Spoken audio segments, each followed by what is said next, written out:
Hello mga inday, so samahan niyo ako sa aking ganap no. So maglalaba talaga ang inday ninyo dahil sobrang tambak na talagang labahin ko. At isa pa mga inday, hindi nyo na ako nakikita na maglalaba sa aking pagbablog. Kaya ang vlog ko talaga ngayon is maglalaba tayo maghapon mga inday dahil tambak na talaga.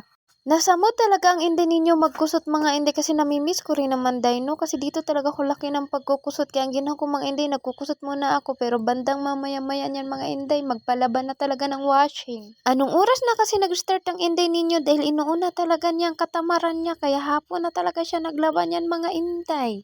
Kinukusot ko na talaga dyan ang mga panty at brief mga inday kasi pag iwawashing ko mabilis malustri tong aking mga panty at mga brief ng aking asawa mga inday. Ang konti lang naman ang aking kinuano niyan mga inday, mga damit lang, yung mga hindi masyadong madumi.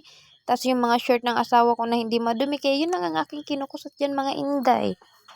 Tsaka na-miss ko na talaga magkusot mga inday no para naman mag-resist sa aking mga kamay-kamay dito, mga kasukasuan mga inday. At syempre mga inday no, nagsasounds din ako dyan no para naman sipagin ako dito sa aking pagkusot-kusot talaga. Maaga talaga naligo ang inday ninyo dyan, pero inuna ko talaga yung pusa ko liguan bago yung sarili ko. Ewan ko ba kung ano naman, nakain ko bakit pinaliguan ang aking pusa.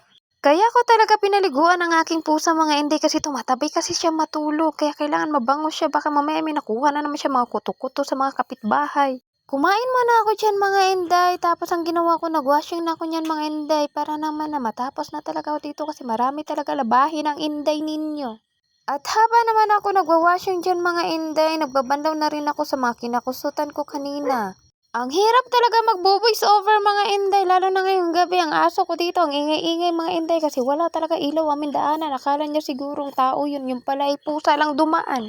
Nagbandaw na talaga ang inday ninyo, mga oras talaga to mga inday, mga alauna na talaga ito. Pinabilisan ko na para naman mamaya maglilinis na lang ako ng bahay at maghugas na lang ng pinggan. Bala ko sana bukas sana ako maglalaba mga inday mga linggo. Baka kasi mangahoy kami mag-asawa kaya nang ginawa ko Sabado na lang ako naglaba. Mahirap talaga mga inday pag inumpisahan mo yung katamaran mo kasi pagdating ng mamayang hapon na ng mga inday, tinatamad ka na gumalaw. Pag ganito talaga mga inday, agahan ko na talaga magising para naman pagdating ng hapon mga inday, masikaso ko na yung aking mga pananim. Hindi ko na talaga nasikaso ang aking mga pananim mga inday kasi bagong tubo pa sila. Mahirap naman kasi pag gagalawin ko sila no, baka mamaya mausog. Ano daw? So fast forward mga inday, so nagbabanlaw na talaga ako dito no. So 3 banlaw lang yan mga inday. Wala akong kayo magrereklamo kung bakit ganito ako magbanlaw. Kanya-kanya tayo. Hindi ko naman kayo pinakailaman kung paano kayo magbanlaw. Nangaway pa talaga ang inday ninyo no. Wala naman nagrereklamo. 'Di ba? Kinakausap na talaga niya yung sarili niya.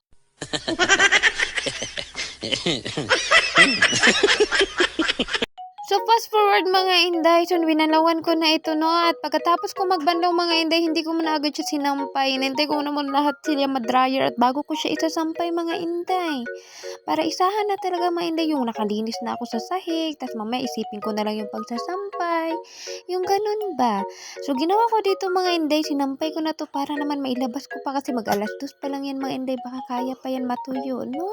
At pagkaano ko dyan mga inday, sinamasama ko muna yung mga mahahaba dyan mga inday. Pero pagdating doon sa labas mga inday, hindi rin naman na ano yan mga inday, no?